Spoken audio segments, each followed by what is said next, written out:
Започна веќе испораката, интензивната испорака на дрва. Кажете ми како се одвива целиот тој процес? Така.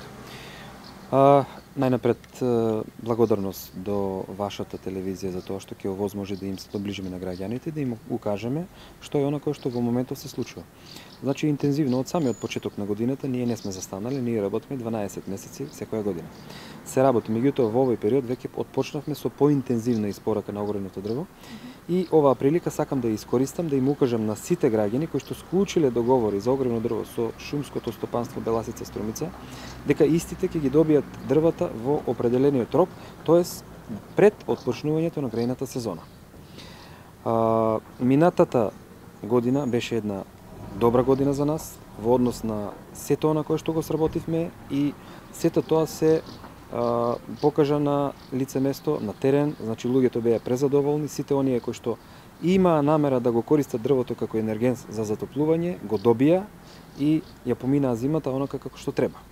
Оваа година, согласно параметрите кои што ги имаме во моментов, укажуваат дека со бројката сме навистина солидни и во однос на минатата 2016 кој што беше успешна сме доста повеќе напред, што значи укажува на тоа дека луѓето треба да имаат комодитет и да бидат уште поспокојни.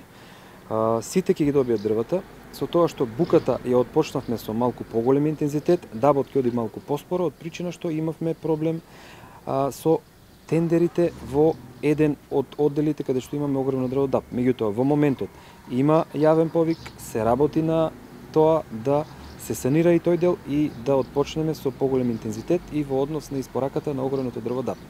Инаку морам да напоменам дека минатата година е една од ретките во кои со отпочнувањето на грејната сезона или пред самото отпочнување ние немавме обврски кон граѓаните, тоест огромното дрво ДАП беше комплетно испорачено, додека огромното дрво бука имавме уште нешто, меѓутоа сите граѓани имаа добиено по нешто, затоа што пак морам да го напоменам ова што ќе го кажам.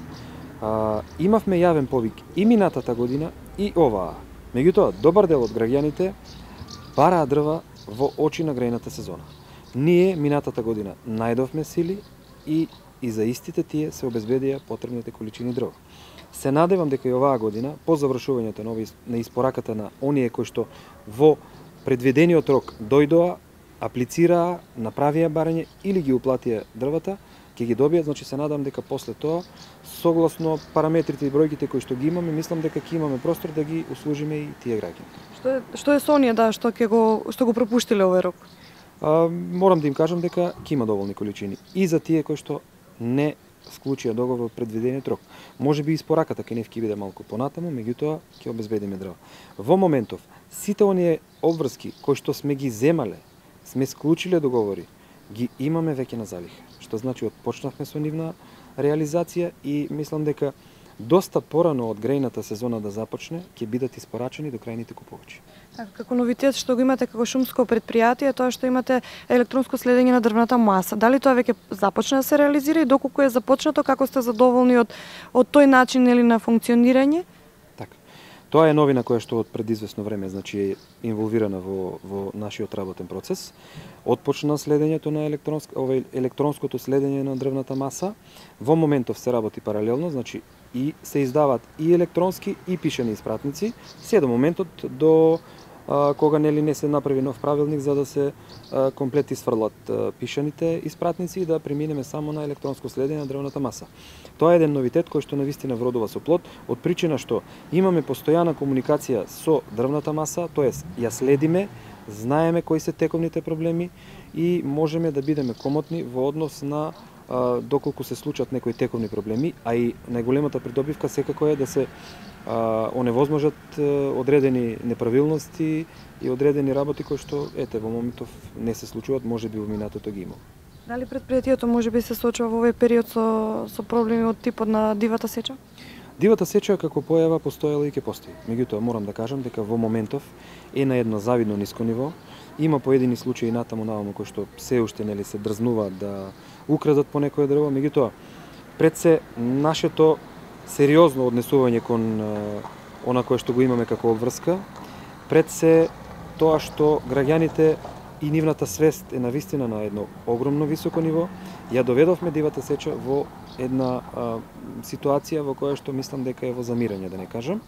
Сите оние кои што порано се бавеле со дива сеча, добија големи казни, дел од нив се одселија, дел од нив почнаа да работат друга работа, легална работа.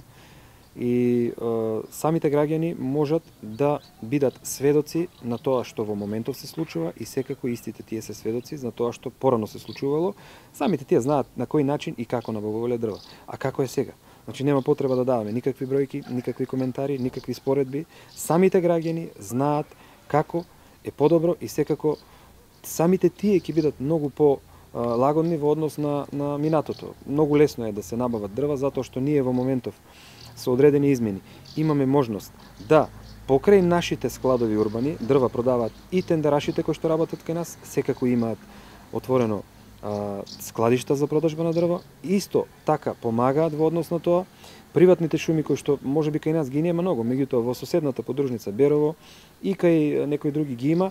Истите тие исто така помагаат во одреден дел да се доснабди населението и вкупно, значи кумулативно земајќи га бројката од сите овие работи, доаѓаме до комплетно снабдување на пазарот со огрено дрво. Сите оние кои што оваа година ќе се решат да енергенсот огрено дрво го користат, ќе го добијат во периодот кој што предстои, а пред отпочнувањето на грејната сезона. Благодарам.